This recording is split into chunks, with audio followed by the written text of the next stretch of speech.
this world? Will you guide me through this pain? Will you always hold my hand when I need you, when I don't know what I'm doing with myself? I'm a lost soul, walking through this world like I have some idea. When I don't, and I take on the baggage 'cause I think that I can. And I wait for the right time to go with my plan and come to you and tell you how I feel. And when the morning comes, I will feel that I am brave again.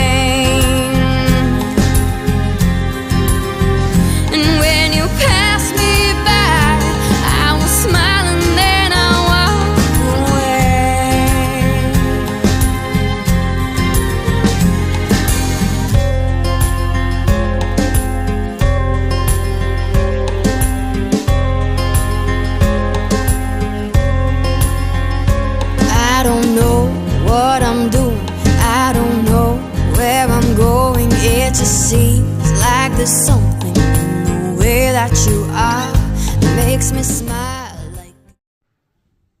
Hello friends, Happy New Year, Happy 2023. I started this vlog, I started the B-roll for this vlog on New Year's Day because for the last 2 years I have done a reading vlog for like the first books that I've read that year, and it's always just been really fun and it's just something that I love to do. So I was going to do that this year, and then the books I picked are fantasy books this year. I'm in my fantasy with romantic elements phase, so these are the 2 books that I picked for my first reads of the year. Both of these are actually buddy reads with Jesson from Jesson Reads Romance, my bestie. So I started this vlog and then I just didn't get very far into my reading, and that goes along with my goal for this year, is to be more intentional with my reading and not just try to just like power through books. You know, I want to take time to think about what I'm reading, to digest it, to think about what the author's trying to say. And obviously you can't do that with every type of book, but you absolutely can with these too. So that's sort of been slowing my reading pace. So today is actually Tuesday, right? I don't know. I can't remember. And I have some things to talk about. So me and Jesson are about this far into The Winter of the Witch. This is a reread for me. This is probably my favorite adult fantasy series of all time. Oh, I don't know. I really love The Darker Shade of Magic by Victoria Schwab too. But this is the last book in this series, so I'm going to talk about this in just a minute. And this is the book that I technically picked for my first read of the year. I'm about 100 pages in. I'm reading this physically.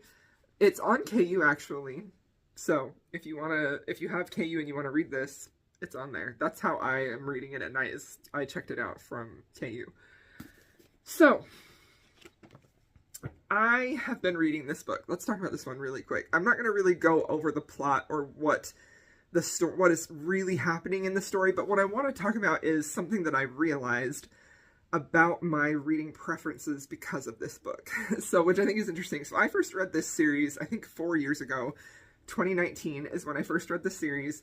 I read it in the wintertime and I just fell in love with it. I was just completely obsessed with this world, with the magic, with the characters, with the romance, with every single thing about this book. This series just like has a chokehold on me, and I'm just fascinated and entertained and just enraptured. And I find myself so often thinking about the story, but not necessarily what the story is, what's happening in the story. I'm thinking about what the author is saying through the story. So I've often talked about books that feel very didactic, as in this is a piece of fiction that the author has written to deliberately teach a lesson. I feel like those types of books are very easy to pick up on. I don't like them at all, not a single bit. Even when it aligns with what I believe, I don't like that at all. It doesn't matter what it is. I don't want to read a fictional book and have the message just be like stamped on there, so obvious. I think that's something that I really dislike in fiction is obviousness. I hate that so much. I want there to be nuance, layers, subtlety. I want to be able to pick things out of what the author is saying that isn't just deliberately given to me.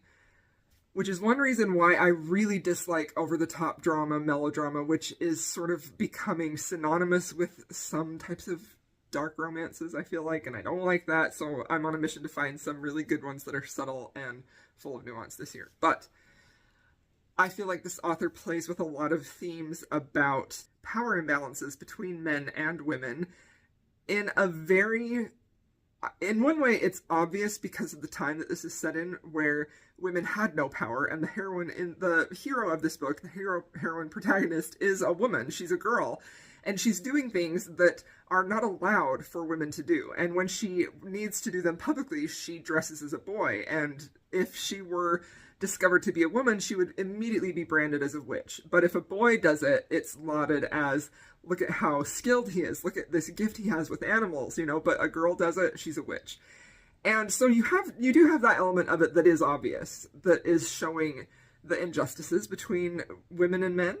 But on another level, it's like full of these very subtle things that show you just exactly how deliberate she's trying to make that message appear, but she's doing it in a way that is adding depth to the character. So you have the antagonist, one of the antagonists is a priest who feels this draw, this pull towards Vasya, the heroine, from the time when she's a teenager. And the pull that he feels towards her is sort of multifaceted. In one sense, it's that she's a wild thing and he wants to control her and force her to submit, which, that's a very common thing that happens between men and women even today. But on another level, he wants her just physically. He lusts after her. And he tries to, you're in his head quite often, and he's saying things like, she's ugly. Or she does something that is maybe not necessarily disobedient because she doesn't need to be obedient to him, but she does things that are rebellious in his face. And as soon as she does that, as soon as she shows a hint of not giving in to him, he immediately brands her as ugly. That's his go-to response, is to comment on, say, how ugly and unattractive that she is. And that doesn't faze Vasya at all. It's so that sort of subtle, not so subtle blend of evil men in power, not all men, but evil men in power, and how they constantly try to oppress and push down women is a constant theme throughout this book.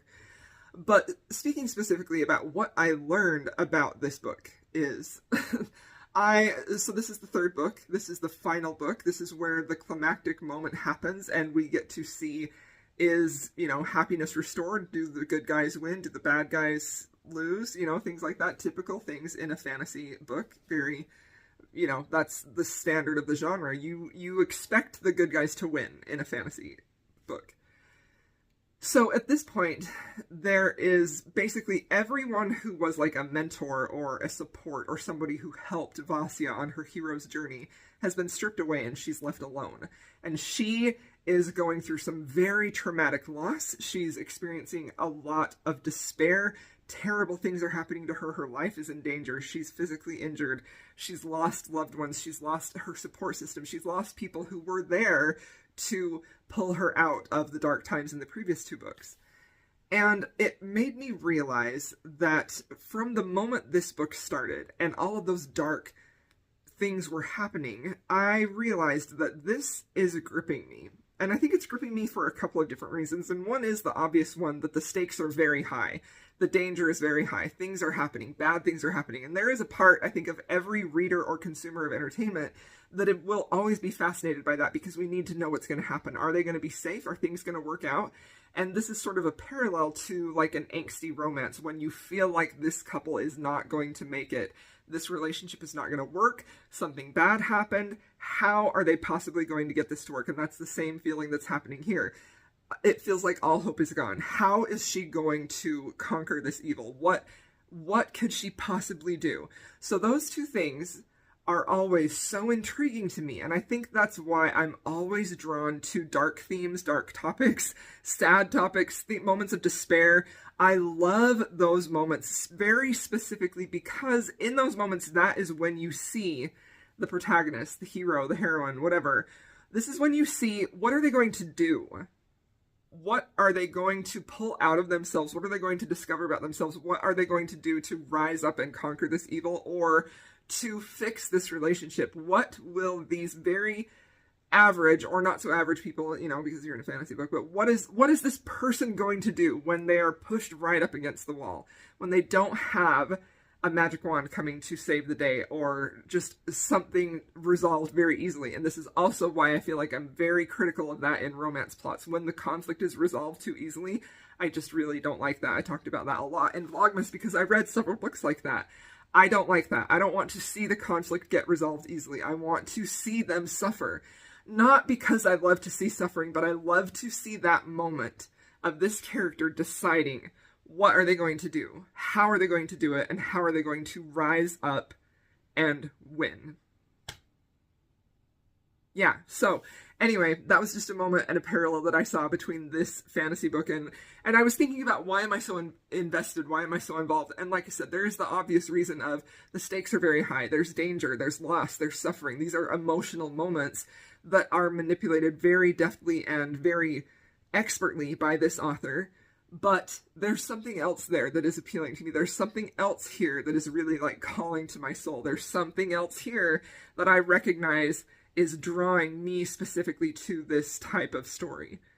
And I think that's the same exact thing. I noticed this also happening in Before I Let Go. In all of Kennedy Ryan's books, there's always a moment. I just read Longshot too, reread that, read it for the second time. And that's exactly what I was watching in that book when Iris is in her abusive relationship and she is at like the lowest of the low point and no one is there to save her. You know, her cousin is gone. August isn't there. No one is there to save her from this monster.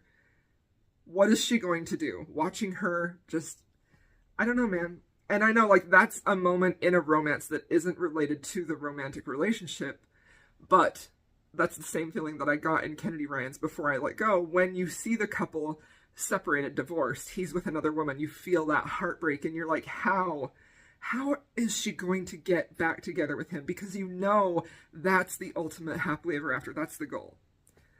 I love stories. I love stories that do this. I love stories that do this because it shows me as a very imperfect human who has suffered and experienced loss that I can overcome things too, that I can do that same thing. Even if it's fiction, I don't care.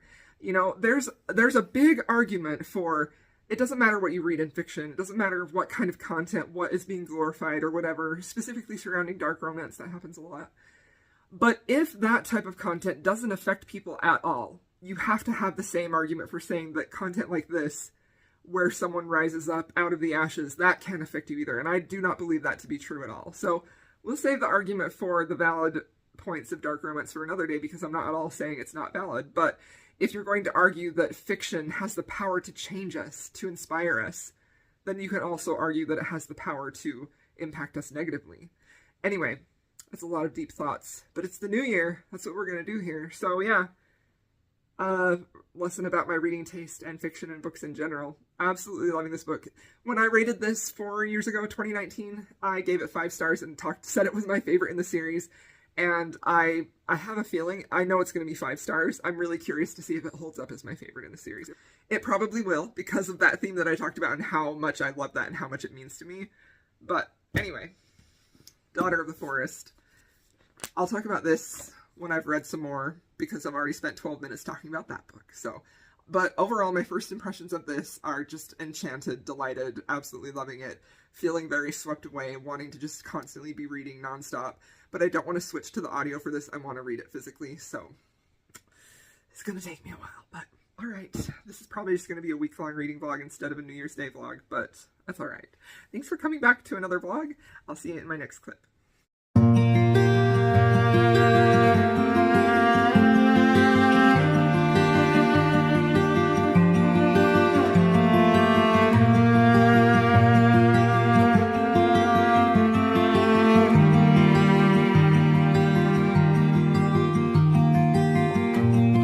The last breath of summer is is blowing down our necks, and soon we'll wave goodbye to the fleeting bliss. Because you are like a tidal wave, just ripping up my life and living without a trace. And you know that I'm your silent patient. You know I'm your silent patient. I've been waiting this long out for your hands to hold me up. I'll be holding on through the winter for your kiss to wake me up. Then with the colors of spring, my heart will blossom up again. The speeding up, and with your smile it will erupt. And I collect all I can, set aside all the supplies. Your kisses and warmness to get through winter time. Because I'm your silent patient. Yes, I'm your silent patient. I've been waiting so long for us. Alright, my friends. Hello. Welcome back to the vlog.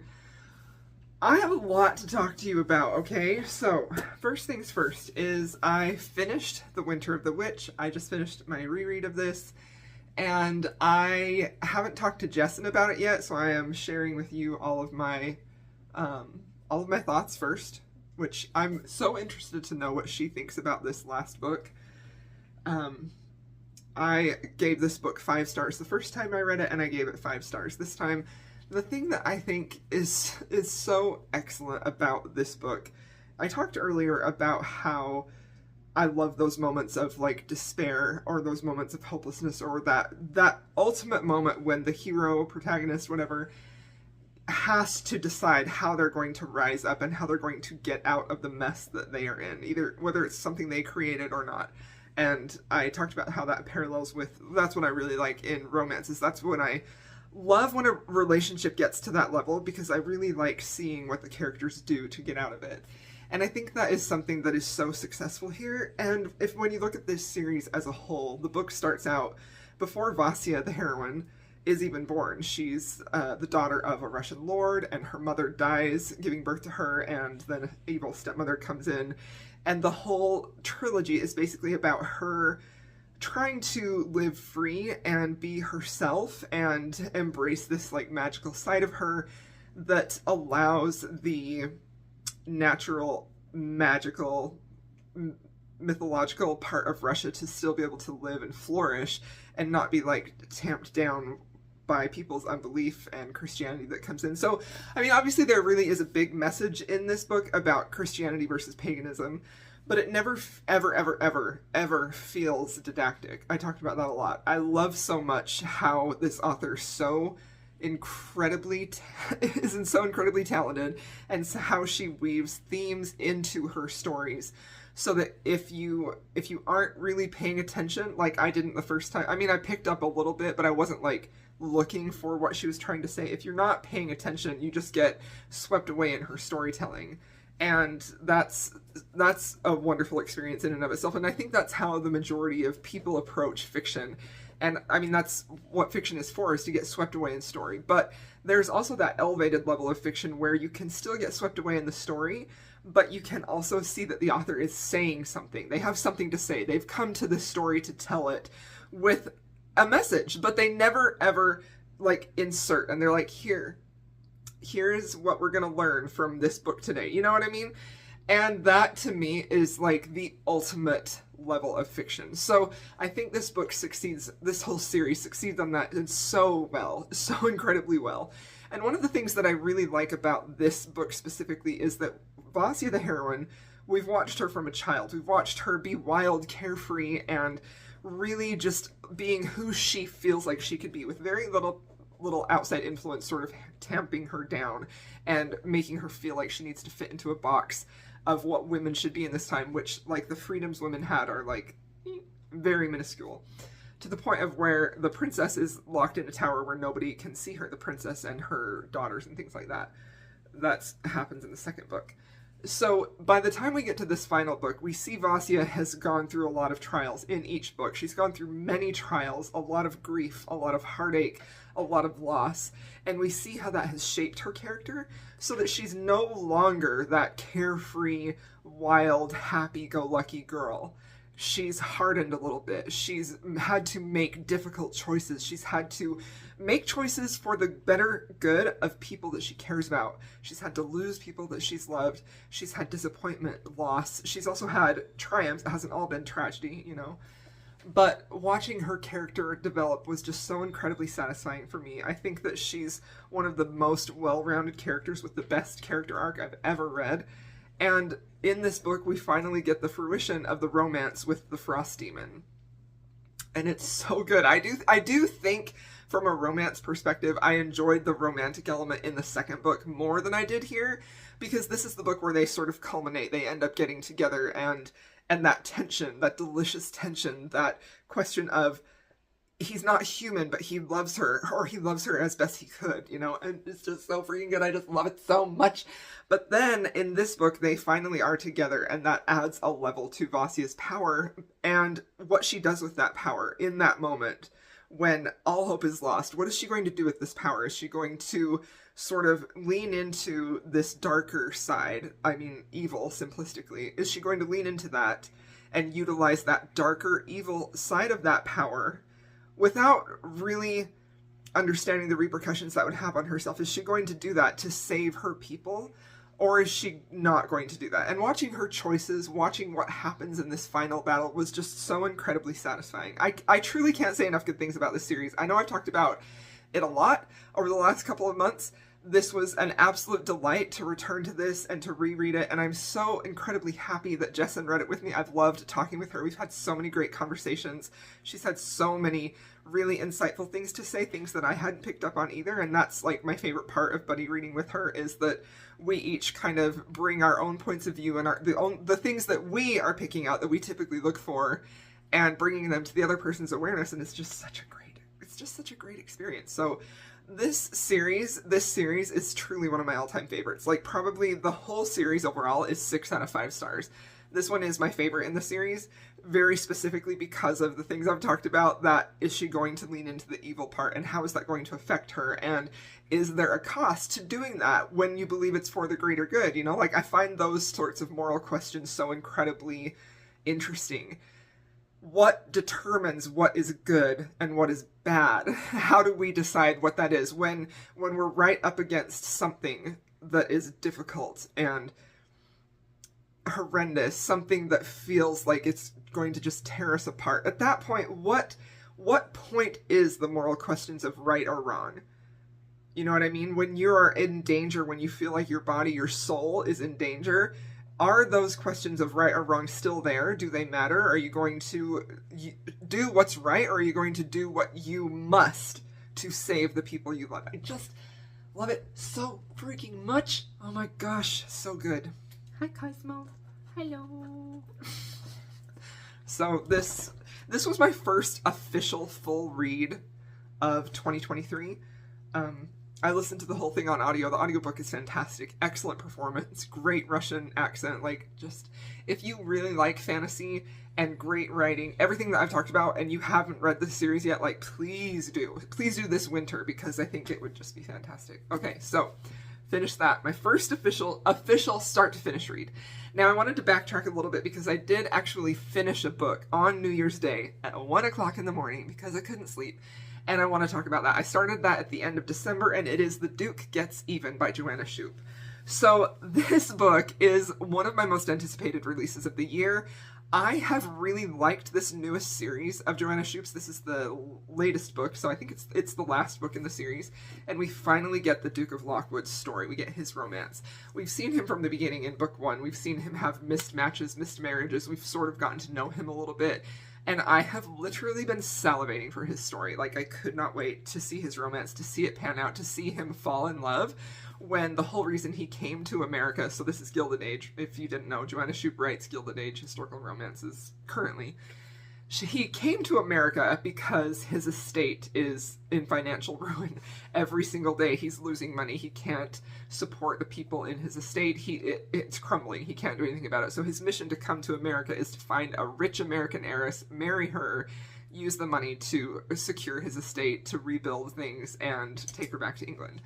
And in each book in the series, we've seen him, like, just miss it, right? With that heroine of the book who actually does find love, even though she thinks maybe she'll be, maybe she wants to be a duchess and she's going to marry this duke, and the duke misses it every single time.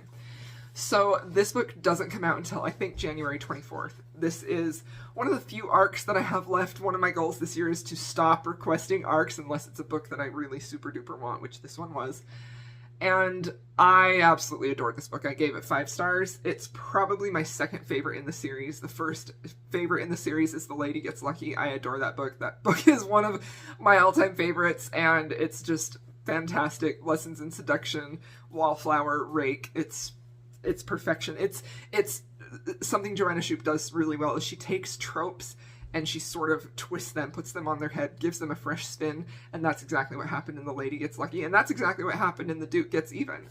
So I loved this book, I adored it, I gave it 5 stars. The basic premises are Duke, last chance to find an American heiress to save his estate, restore his estate to its former glory, and he is hunting for an American heiress. However, the book opens with one of the best scenes that I've ever read when he is swimming in the ocean at night.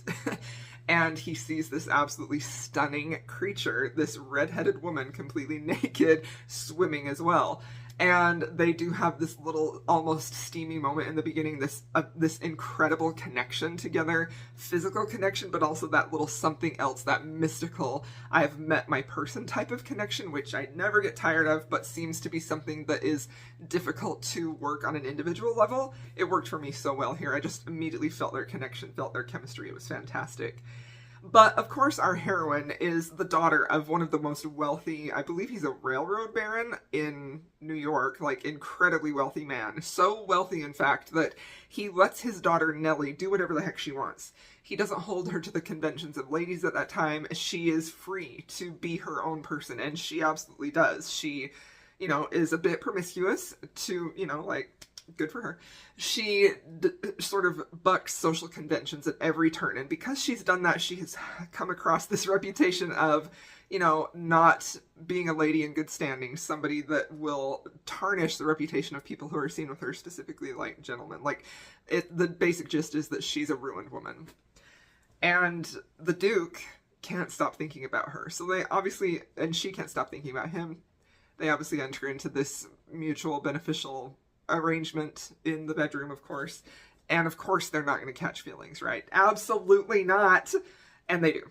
100% they do. And let me just tell you, I absolutely adored watching this hero, this very stoic Duke, fall so hard for her. It seemed like it was a really beautiful thing to watch as he was just, like, so transfixed by her, this goddess that he saw on a very, like, physical level, and how that very gradually changed to, I actually admire her. I like her. I like how she's willing to do it, all of the things about her that make her who she is.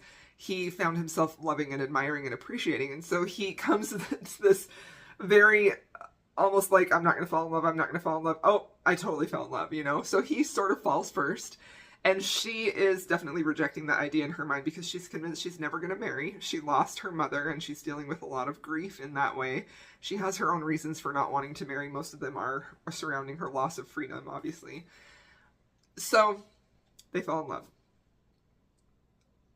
But the way the Duke tries to woo her and win her was so romantic. There were so many lines in here, so many little situations between the two of them that where he was just trying to show her how much he cared, and she was like accepting it, but also not quite ready to commit. It was just so beautiful. So, so beautiful. And let me just tell you, in Joanna Shupe's novels, she's one of my favorite authors. I adore her books. There's something about her writing that feels so effortless. I love how all of her books feel so fresh and unique. She really has a great storytelling ability. And if I have an issue with Joanna Shupe's books, it is typically in the third act conflict. I don't often love what she does there. However, I feel like more and more of her newer books have ended up working for me. I think that the last 3 of her releases in this series, I've all given 5 stars. Some I've liked more than others. This one is my second favorite after The Lady Gets Lucky.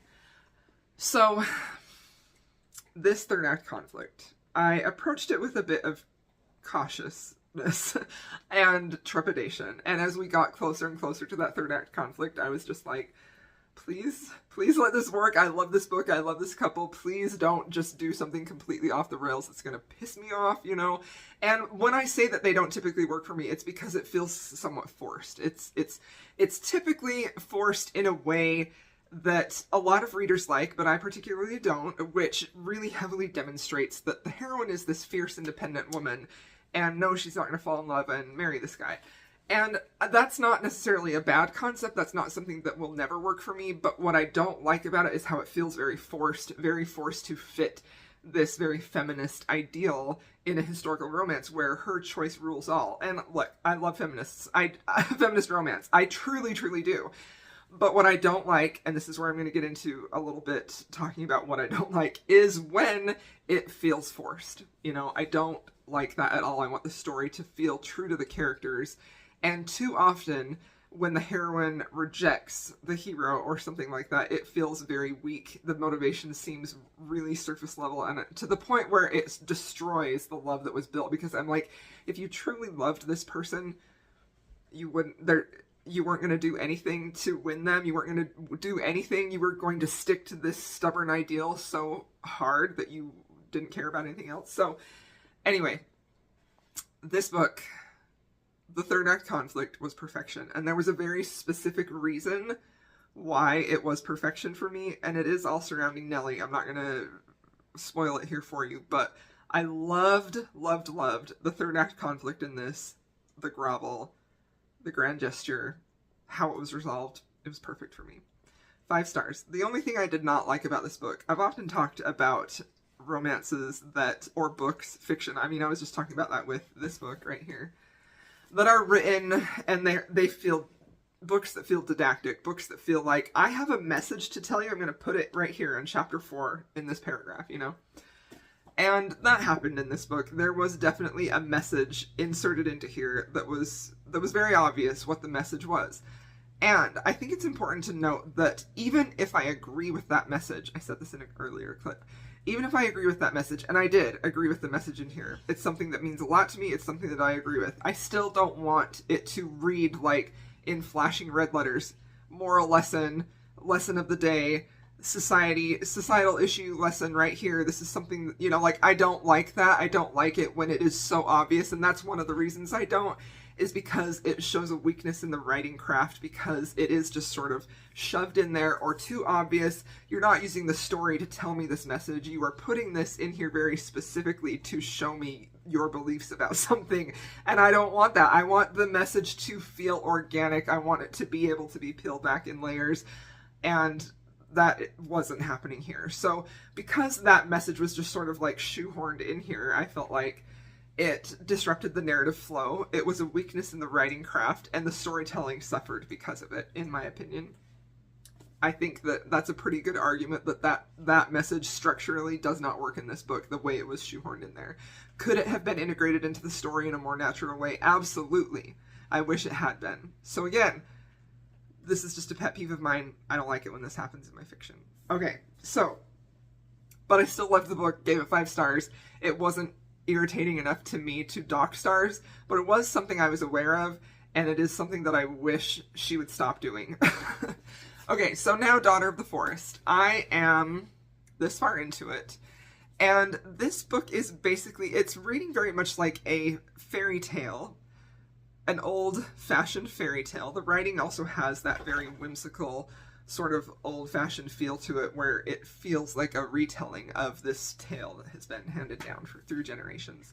It's about a family. There are 6 brothers, 1 daughter, and she was supposed to be the 7th son of the 7th son, but she's a daughter. And they end up having, her mother dies at her birth, and the stepmother comes in, who is like an evil sorceress, and she is decimating this family. She is destroying them, and eventually the 6 brothers, in this peak moment of what that sets the story going, the sorceress stepmother shows up and turns those 6 brothers into swans. And the only reason she didn't do that to Sorsha, I know I'm pronouncing that wrong, that's how I'm going to say it, Sorsha the heroine, is because she had fled earlier because her brother gave her a warning, because telepathy between the two of them. I know I'm skating over a lot of details here. There's a lot of details in all of Juliette Marillier's books, and this is like the second one of hers I've read. There are a lot of details that build the story up, so I'm kind of skimming over those and giving you the highlight of it. And so, when Sorsha realizes what happens to her brothers, she's devastated. She tries to run to safety. She ends up meeting the Lady of the Forest, which is basically like a fae being. I don't know if it's technically fae, the fair folk, I think is what they call them in here. She's a mystical being of the forest. She ends up giving Sorsha instructions for how to break the curse of her brothers. And the instructions that she's given to her are very specific, and they're extremely difficult, and they're going to cause Sorsha a lot of pain for many years. And so that's sort of the journey that we're at. And I love that, because this sets up her hero's journey very much like this book did, where the heroine, Sorsha, she's all alone. She doesn't have her brothers to help her. No one is there to help her. She is completely alone in this moment, and she has to try and save her brothers, and she's the only one who can do it. But she also has to suffer through great pain, loneliness. She cannot speak or tell anybody about her story or what happened to her. And I just feel like all of those things are set up to have such a great character development for her, where she's going to be suffering, obviously. She's going to be passing through all this time. She's going to be very lonely. What's going to happen to her? How is she going to succeed? And I just love it so far. It's very magical. It's very beautiful. The writing in here is at times extremely poetic, but then the author will pull it back and really just give you the details of the moment in that fairy tale type of manner, which reads a little bit like historical. I think that this is I would fit this into historical fantasy for sure, because it has a historical feel, but it is very much heavily fantasy, and I just love it so freaking much. So at this point in the book, something absolutely horrific has just happened to the main character, to Sorsha. She was just raped. She's a young woman. She came to her young womanhood. She got her courses, essentially, when she was living alone. And now she has the body of a woman, and she's been living in hiding so her evil stepmother doesn't find her. When these men do end up finding her, and immediately they attack her. And while the description was not graphic, and while it wasn't detailed, and it was very short, it was delivered with a gut punch. I feel like it's so common, it seems like, to read about sexual violence towards women, that I think sometimes we become numb to it, to read it, to see it, to consume that in our media. This was presented in such a brutal but fast sort of way that the only feeling that you can have is shock, disgust, and just this incredible sadness. And it was powerful. It was really powerful. So now I'm waiting to see what impact that's going to have on her character for the rest of the book. This vlog is so long, I'm so sorry, I just can't stop talking. But I'm very, very invested in this, and like I said, I hate to be, I enjoy seeing characters suffering. I don't want to read about this. That sounds weird, but you know what I mean? Like, I love to see characters really go through it for a lot of reasons that I've already talked about. So, very excited about this. Now, so far, I have had only 5-star reads this year. I mean, it is only January 5th, but that's pretty good, right? So, all right, I am going to finish that book, and then I will come back and wrap it all up for you, and I'll see you in my next clip. Hello, my friends. Welcome back. Look at my cute pajama pants. See? Can you see the Princess Leia? Okay. Anyway, welcome back to my channel. My room is a bit of a mess, but that's fine. That's totally fine. So I finished Daughter of the Forest. And I really, really loved it. I gave it 5 stars. But I also gave Wolfskin 5 stars, which was my first Juliette Marillier, and this one is my favorite of the two. And I also feel like we're going to get into a little bit about the technique that Juliette Marillier uses. And I think that structurally, Wolfskin is a stronger story, but I do feel like Daughter of the Forest will appeal to romance readers more because the romance in here was like heart-aching, beautiful, sort of had a lot of angst in just a short amount of time with a really good happily ever after. And truthfully, this has one of the slowest slow burns that I have ever read in my life. And I loved it, okay? I loved it. I loved the romance in here. It was so beautiful. There were, like, when I talk about subtle in romance, in the building of romance, like, you could not get more subtle than what was in here and have it still read as a romance. It was beautiful. I loved the writing of this. I think Juliette Marillier has a really unique way of telling a story where it feels like you have that sort of historical type of language. It's a historical fantasy, and most of the book is set in a historical time period. So it feels very, I think that this would be very readable for a historical romance reader if you want to experience some fantasy. They're just beautifully written. But her prose tends to go from very like, not necessarily abrupt, but very precise as she's telling the story. She doesn't necessarily have a lot of flowery language in here, but then she'll also have some moments in the prose that are just like gut-wrenchingly beautiful. And it's always about the romance. I mean, that's what I think anyways. So like there was this one in here today when our couple feels like they can't be together. And it's just so beautiful. This is from the hero's point of view, and he says all that he had of her was his memory, where he held every moment, every single moment that she had been his. That was all he had to keep out the loneliness. This is back in the heroine's point of view. Now that I was gone, he could begin to forget. As for my own heart, it had been torn in two, and I did not think even the best healer in the world could mend it. Like, it's so beautiful. I loved the way the story concluded. I felt like the stakes in this book were very high. The fact that she was doing so much physical damage to herself to make these shirts out of this plant, which basically like poisons and causes her immense pain while she's working with the plant fibers to make it able to be sewn into shirts.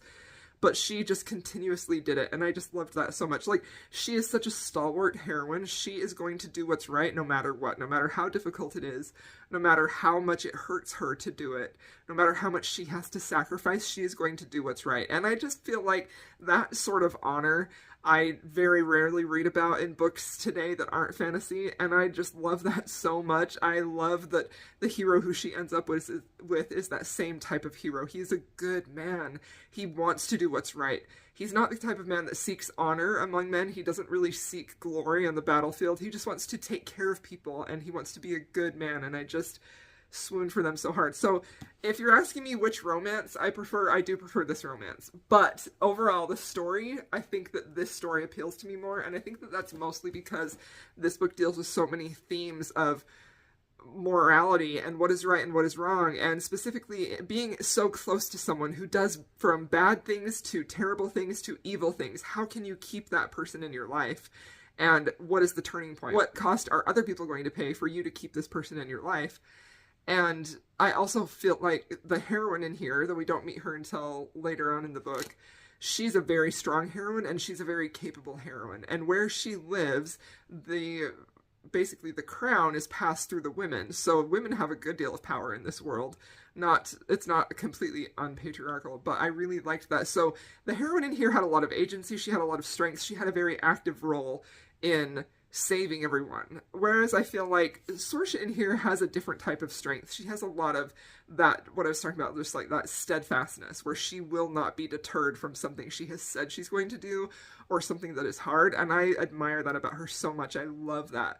But there is something that I don't particularly like about her, even though I know this, you know, I say this because this is personal preference for me. I like a heroine more like the one in here, where she has an active role in going out and saving people. Whereas Sorsha in here was very much acted upon, and her life was very narrow, and the only thing that she could do was what the men in her life permitted her to do. So she very much is dependent, as is very common in like patriarchal times and societies. All of her life, her happiness, her everything about her is determined by the men who rule her life. So, you know, her dad in the beginning, she doesn't have a great life there. She is dependent on how he treats her. There is some, like, a major theme in this book is the rape that happens to her and how that affects her entire life. And she is just, obviously, cannot forget that. It tarnishes everything about her life for so long. And that, again, is an instance of men in her life taking what they wanted. She's a victim to the men in her life. So when she finally meets Red, the hero, who is a good man, and he is going to raise her up, and that's when she finds some happiness because of the good man that he is. And so I'm not saying that's a flaw of the writing. I think it's a very historically accurate type of story for a woman, and I think that's accurate today for a lot of women. But it also isn't a favorite story of mine to read. I want my heroines to have a bit more agency. Even though I understand the historical nature of it, I don't personally enjoy reading that. I would prefer not in this. I think this is a perfect book. I think it's a perfect story. Maybe not a perfect book. It's close to perfect. Really great story. But, I mean, that's sort of why I feel like I'm much more lenient with modern historical romance writers who sort of bend the historical conventions to give the heroine more agency. Because that's what I prefer to read about. I don't want to read about a heroine who is constantly subjected to the terrible men in her life who are going to make choices for her and make her life miserable, and she has to eke out any amount of happiness based on what that man is going to give her, you know? Anyway. One other very small complaint about this book, which is, again, why I feel like Wolfskin was a bit of a better read for me, is that there is no final showdown with the villain in this book. Even though she is such a central, sinister figure early on and threaded throughout the book, there's this thread of danger that she's going to find her. There's no resolution with that villain. She is off page. She just leaves off page. And I found that to be disappointing, especially when she was created to be such a clever and unique and terrifying villain. I kind of wanted more on-page time with her. But again, I feel like the type of story that this is I would say, if it weren't for the rape and the deaths, I'm laughing, it's not funny, this would feel like a cozy fantasy, but because it does have that heavy content, you really can't slot it into cozy.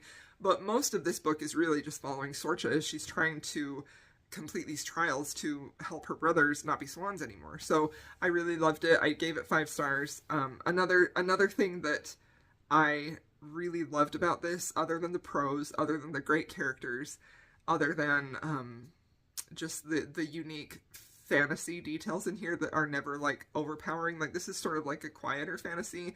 Fantasy is threaded into every aspect of this book, but it's not the type that is like something that we would expect in a modern day or a fantasy romance that's being written today. There's not like magic shifters or anything like that. It's a very quiet magic fantasy system that is built into every aspect of these characters' lives and their worlds, and it's just something that's accepted, and so you as the reader accept it. So I really loved this. This was an excellent recommendation, Justin. 5 stars for this one. Loved it. The romance in here was so beautiful. It was very short compared to most of the book, but it's not a fantasy romance. It's a historical fantasy with romantic elements, and I loved it. Loved it so much. 5 stars for this. So, all right. Thank you so much for coming back to this vlog and watching. I know it was a bit long. I had a lot of thoughts that I felt like I had to tell you about. And if you have made it this far in the video, please feel free to leave me a bird emoji of any type if you see one down there and you want to let me know you were here. And I'll see y'all in my next video.